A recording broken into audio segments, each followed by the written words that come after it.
Hello guys, in today's video I'm gonna show you how to find security and login settings on your account on Pinterest. Easy and quick.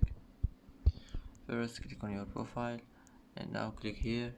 Now click settings and here you'll find it, security and logins. Just click on it and here you can manage it if you want, and that's it. That's how to find security and login settings on your account on Pinterest. Easy and quick, and that's it for today.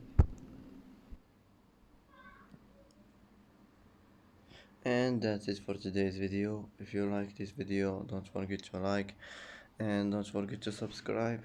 I hope this video is helpful for you, and thanks for watching till the end, and see you in the next video.